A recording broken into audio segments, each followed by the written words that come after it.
iPhone 7 Plus versus Nokia 6. That video's coming up right now. Let's go.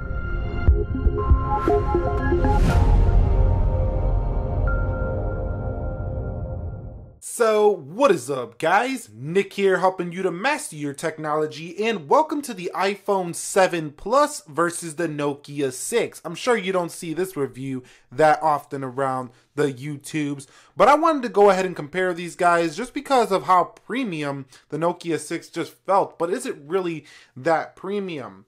So first thing I want to do is boot these guys up. We're not going to do too much speed testing here. We're going to talk more about the devices to help you see the differences between them. Now, when I first got the Nokia 6 out of the box, I was just totally shocked by how premium of quality this thing felt on the durability. But when I played around with the software a little bit more, I've been discovering why it is a lower price point. This performance does struggle just a little bit. So the iPhone 7 Plus boots up way quicker as expected. This is one of the most powerful processing power phones on the market. I mean, we're talking about, you know, a A10 CPU with 3 gigs of RAM. Over here on the Nokia 6, you do have a Octa-core CPU. It's a 430 Snapdragon, and this does have 3 gigs of RAM as well. Now, to the everyday consumer, they would see these two devices and they would think, well, why would I pay $1,000 for a iPhone when this phone right here feels just about as premium, looks just as good depending on who you speak to, and I just don't get the $800 difference. And there's quite a few. So we're going to talk about a lot of areas here. Let's begin with specifications. So I mentioned the processors a little bit in the RAM. So like I say, A10 over here, you do have a Snapdragon 430, 3 gigs of RAM, 3 gigs of RAM. You have a 12 megapixel dual camera setup here on the iPhone 7 Plus. And the reason why this is in the Apple leather case is because this is jet black. Scratch is very easy on pretty much any surface, just if you were wondering. But anyway, dual camera lens. You do have a zoom function here on, and also a portrait mode here for the 7 Plus. So this is a really nice camera overall and one of the best in the industry. Now, like I say, again, if you're looking at these phones on paper, you would see the Nokia 6, you would see the 16 megapixel camera. That's higher megapixel count than the iPhone 7 Plus, so it must take better pictures. Wrong. That doesn't mean it takes better pictures. It has more to do with the sensor. Now, the Nokia 6 does take solid photos, and I'm going to show you some examples here. Let me go ahead and open up the photos. I'm actually working on a camera review for the Nokia 6, but if I go here and I go to Best Buy, you can see some night examples. It does take some pretty solid pictures. I mean, they're going to be, pleasing for this price point. But you can see right here, I couldn't get the detail here on this flower due to its aperture. And I did focus that perfectly. So there is times where this camera is going to be an issue, but there's times when it really does well. Now you can see this flower has some great detail, but it's a little bit over saturated. So that's not really the color of that specific flower. So yeah, the cameras, they're going to be better on the 7 Plus pretty easily. So talking a little bit more about specs, it does have a 3000 milliamp hour battery here on the Nokia 6, where you have a 2900 milliamp hour battery here on the 7 Plus. But again, due to the optimization of iOS, this iPhone 7 Plus actually lasts quite a bit longer than the Nokia 6. Now, the Nokia 6 is no, weak battery though. This does have pretty solid battery life nonetheless. It's pretty close to the 7 Plus. So yeah, those are pretty much the specifications that I think we really need to talk about. The 1080p displays as well. 5.5 inch here, 1080p display here for the 7 Plus with the P3 wide color gamut. So it's actually better than your standard, 1080p display there for the 7 Plus, where you have a pretty standard cooler temperature 1080p display here for the Nokia 6. But honestly, both of these are pretty close to even if you ask me. Now, the color gamut does make the 7 Plus a little bit of a superior display, but I think for most people who are just reading on the display, using the phone day to day, they're not going to notice that too much. Now, people who edit photos, photography, this is their main thing. They know color gamuts, they know DCI-P3 and all these specifications. They're going to know, okay, my 7 Plus is superior. But for everyday folks, these displays are both really good and they both get pretty bright. So, it's a pretty impressive display here on the Nokia 6 for its price point. But that's not the only thing we need to talk about here between these guys. So what about their build quality and durability? So here's one area where Nokia has hit this thing out of the park. This phone can easily pass for a $500, $600, $700 smartphone in its build quality. It has chamfered edges. It does have an aluminum construction around the entire body, and they did a great job at hiding the antenna lines on this smartphone. You can see, if you look closely, the antenna lines are very painted on there very faintly, so it looks like a continuous aluminum body here on the back, similar to what Apple did with the iPhone 7 Plus. It does have a little bit of a camera hump, but at least it doesn't protrude too far out that it looks like a big nasty hump on the back of the phone, kind of like what you see on the Motorola phones. So over here on the iPhone 7 Plus, this is an extremely well built smartphone as well. I kind of wish I didn't go with jet black. It is pretty scratched up and banged up, but overall very solid build quality here, especially if you get an aluminum iPhone 7 Plus as well. So they're actually about even in the build quality. Now the Nokia 6 feels, I would say, more hard. It's got a harder feel, you know, a little hitting in the corner of your hands, it just feels a little bit sharper. The iPhone 7 Plus has a more comfortable feel in the hand, although it is a wider phone. So the Nokia feels like a slightly smaller phone than the iPhone 7 Plus. Now, in terms of design, this is totally subjective. I mean, what you prefer in design is not going to be same to what somebody else prefers in design. Some people don't want to be, you know, rocking the same phone everyone has in the iPhone 7 Plus, and they want to look a little bit different. They want to get something a little bit more square, a little bit more standout, and the Nokia 6 does that a little bit more, I think, than the 7 Plus. Everybody has seen this smartphone. You pull this smartphone out, you're going to be like, what is that? I haven't seen that phone before. So this phone's a little bit unique in its design. You don't see a lot of phones that look like this, have like nice chamfered edges all the way around the edges, and they're nice and, you know, square. You see a lot of curvy phones these days, so this is a little bit different to see, and I'm glad to see that Nokia went their own route instead of copying other manufacturers, kind of like what OnePlus did with the iPhone 7 Plus. They kind of copied the design of the camera there. So yeah, Nokia's design or iPhone's design, it really comes down to you. But in terms of comparing these guys, you know, they're both pretty good designs. It just depends on what do you like.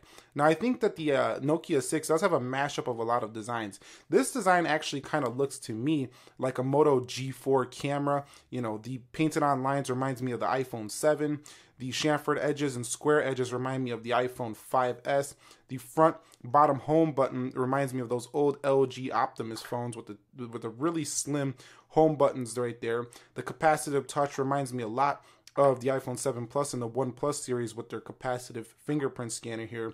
The software reminds me a lot of the Google Pixel. This is kind of like a mashup of a bunch of phones here on the Nokia 6. And, you know, it's kind of cool. I mean, you get a lot of different things that come from a lot of different phones. But if you like continuous, you know, in-sync design, I think that the iPhone is where it's at. So what about the performance on these devices? So you can see I have all of the applications closed out. This is running Android 7.1.1 in Nougat. I should have mentioned that in the software area. We have 7.1.1 Nougat, the latest software. iOS 10.3.2. I haven't updated 10.3.3 yet, but they're about the same. So let's go ahead and check out the calendar. And you can see the calendar first for the 7. Let's go into the calculator. 7 again. Clock. You can see 7. Camera. Missed that one on the 7. Let's do that again. You could see 7 Plus again. Going into Chrome and Safari, you could see Safari is ready to go. Instagram, and you could see, look how good that Nokia is performing up against the 7 Plus though. It's pretty incredible to see this at a $200 price point. Now, like I say, sometimes the Nokia 6 doesn't give you this great of performance. Sometimes it lags sometimes, but I mean, when it's performing well, it performs great. You can see right here, there goes the YouTube. Barely ahead is the iPhone 7 Plus. Going into Amazon, see Amazon is ahead on the 7 Plus, and now the Nokia. But I mean, this is remember guys, this is a $200 smartphone. This is a $1,000 smartphone basically here in the 7 Plus. So you can see 7 Plus ahead over eBay, Play Newsstand, and you could see ahead on the 7 Plus, and now Nokia 6, App Store, Play Store.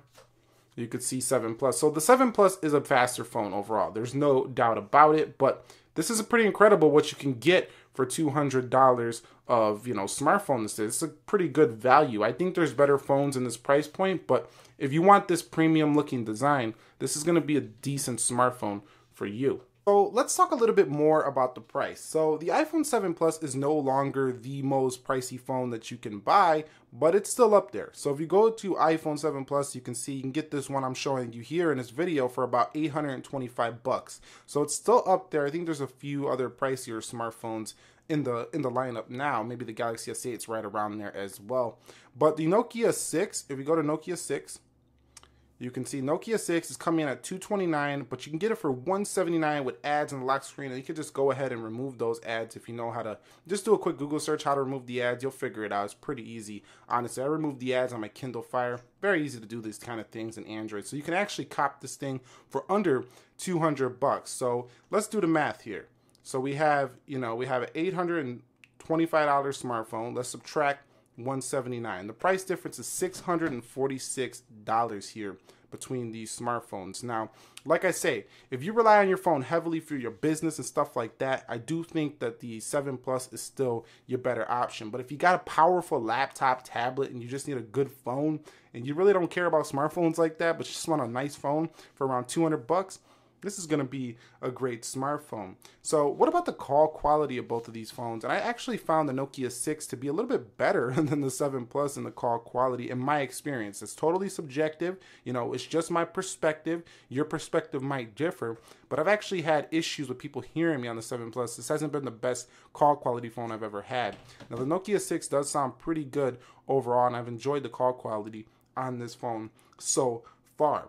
Now, we talked a little bit about the batteries, but we haven't talked too much about the battery life. So, the iPhone 7 Plus with low battery power mode is going to get you, anywhere from 7 to 8 hours on screen time. Nokia 6 is going to get you around 5 hours on screen time. So, the 7 Plus is better in the battery department as well. So, iPhone 7 Plus versus Nokia 6. The intentions of this video were just to showcase what the Nokia 6 does up against $800 smartphones. I mean, I think Nokia was going for a super premium high-end look here with the Nokia 6, looking to go against like the top dogs in terms of the design, but they went ahead and put weaker internals to make this price point really come down. Now, like I say, wrapping this up, you do get, the display on the Nokia 6, I can't believe this is $200 phone. Like, this display, I would easily pay $400 or $500 for this display. It's that good on the Nokia 6. Its fingerprint scanner is actually probably a little faster than the 7 Plus, surprisingly. So watch this. Okay, the 7 Plus was a little faster there, but watch, let's try it again.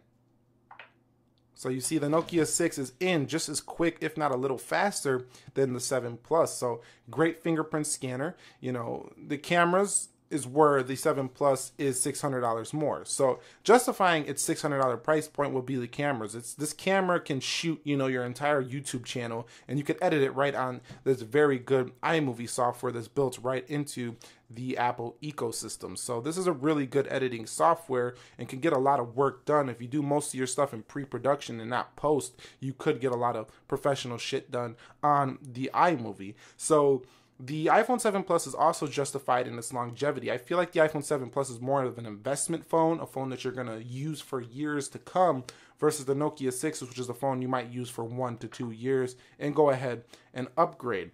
But still, the iPhone 7 Plus and the Nokia 6 have a lot of similarities. They're close in a lot of areas. Build quality, display, fingerprint scanners, call quality. Here's where the 7 Plus wins over the Nokia 6 though. Software, longevity, updates, and camera, and also in battery life. So what I'm trying to say here though is that the Nokia 6 presents you with a questionable decision. Do you want an extremely high-end build quality and a nice display, or do you want to go with one of the more plasticier options on the market, such as the Moto G5 Plus, and have better performance? That's what it really comes down to. But coming down to this comparison right here, the 7 Plus is obviously the better phone here, but Nokia has done a great job with their first entry into the smartphone market. I still would pass on this one due to the performance, but that's just my take on it. And if you guys enjoyed this video, do me a favor, go ahead and click the like button for me. Subscribe to the channel for more tech videos like this. Nick here, helping you to master your technology. I will catch you all in the next episode. Be sure to be well, and peace.